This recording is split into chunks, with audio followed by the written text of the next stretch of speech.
Get your mind out of the gutter. We're talking about bacteria. Hi, I'm Tracy Lockwood-Beckerman. I'm a registered dietitian in New York City, and it's my job to help you figure out what to eat and why. Gut health is an exciting, hot-button topic in the world of health and wellness. More and more research is pointing us toward the connection between our gut and our overall mental and physical well-being. But why do we need to think about our gut health, and what is the optimal way to eat to promote good gut health? When we're talking about your gut, we're talking about your gastrointestinal tract, from the stomach down, all the parts where digestion happens. The human intestinal tract consists of a diverse and complex microbial community, all trying to work together to keep you healthy. Disruption of the gut, like your last weekend bender, stress, lack of sleep, lack of exercise, or generally an unbalanced diet has been linked to GI issues like inflammatory bowel disease and even obesity. The good news is that it only takes your gut a couple of days to get back into its normal groove if, let's say, a bachelorette party in Nashville or a destination wedding to Mexico took over your regular routine. Your gut has what's called a microbiome, which is composed of trillions and trillions of bacteria, most of them hanging out in the large intestine. It's important to have top-of-the-line bacteria in your gut because healthy gut bacteria helps the body digest certain foods and ensures proper digestive functioning. It also keeps chronic disease at bay and acts as a barrier to protect our immune system. It plays a role in body weight, metabolism, mental health, appetite, and of course, digestion. As you can tell, the microbiome is the ultimate example of how all the systems in the body are connected.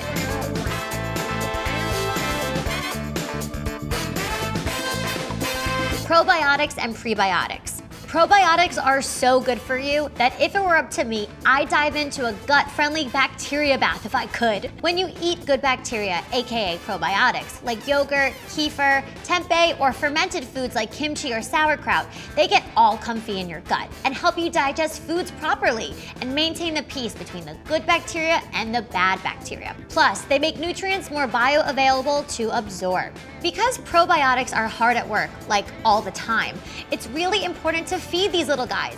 Probiotics gotta eat too. So we want to add more prebiotics to your diet. You know, those non-digestible carbohydrates like bananas, berries, asparagus, garlic, onions, and leeks. They create helpful short-chain fatty acids and work in tandem with probiotics in creating a symbiotic environment in the gut.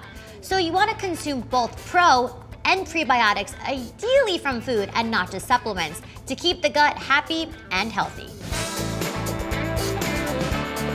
Eating bread for better gut health, but rye? Well, I'll tell you. A new study found that both fermented yeast and lactic acid found in rye bread can offer a host of benefits. Rye bread can produce branched-chain amino acids and amino acid-containing small peptides, which can improve gut health, balance blood sugar levels, and lower the risk of cardiovascular disease. Similarly, fermented microbes in sourdough bread can produce gut-friendly compounds. So, next time you're building that Sammy of yours, seek out some rye or sourdough bread to take care of your gut. I gotcha!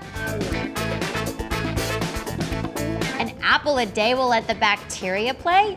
You heard it right. According to research, one apple a day will enhance the diversity of your gut microbiome. One apple could contain as many as 100 million bacteria. But don't worry, that's a good thing. The more diverse your gut bacteria is, the less likely it is for one bacteria to become dominant enough to make you sick. A vegetarian diet may improve gut health. Why am I not surprised? In research of roughly 12,000 people around the world, those that consumed more than 30 different types of plants a week had a more diverse microbiome and had a lower resistance to antibiotics. Plus, there was a significant difference shown in the gut microbiome between a vegetarian diet and those who ate meat. The nutrients in veggies, like vitamin A, C, K, and fiber, help refuel the growth of healthy bacteria. Do I dare say that veggies are good for gut health? I think so.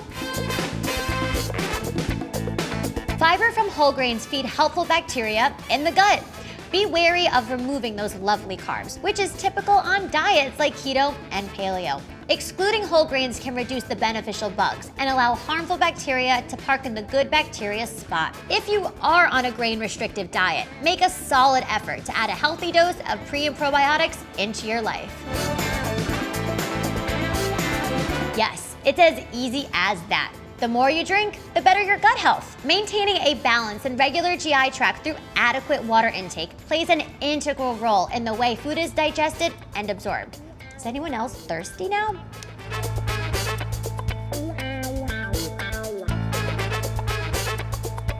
While we know it's delicious, it's not what the doctor ordered for your gut. A growing body of evidence is finding that a high sugar diet can alter gut bacteria. Plus, refined sugar stimulates the growth of harmful bacteria, known as candida, that can damage your gut lining. Ain't nothing but a heartache. I think we can all agree that highly processed foods, think foods that have a long shelf life and a laundry list of ingredients, are not the key to longevity or optimal gut health. Research has linked these foods to a less diverse microbiome, which puts a kibosh on beneficial bacteria growth. Well, you may have seen this one coming, but there is a link between a meat-based diet, gut bacteria, and the risk of heart disease. People who ate red meat as their main source of protein instead of white meat or non-meat sources for 1 month had an increase in TMAO, trimethylamine N-oxide, a byproduct associated with heart issues. That ain't great. Because bacteria changes swiftly in the gut, which can either be a good or bad thing, a meat-heavy diet can lead to negative shifts in bacteria in as little as 2 days.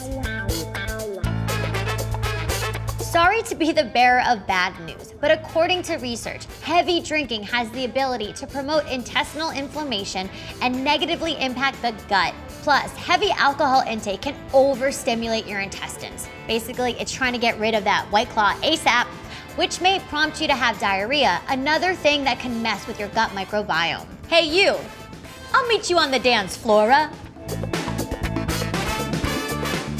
Taking care of your gut is an essential part of maintaining a healthy lifestyle. It affects so many aspects of your health, mentally and physically. Follow my tips for eating to support that gut health, and I promise your body will thank you. Now, go with your gut. See you next time for another episode of You vs. Food. After subscribing to Well+Good's YouTube channel, I bet you're gonna feel a little bit more cultured. Ugh, I gotta get us some better jokes.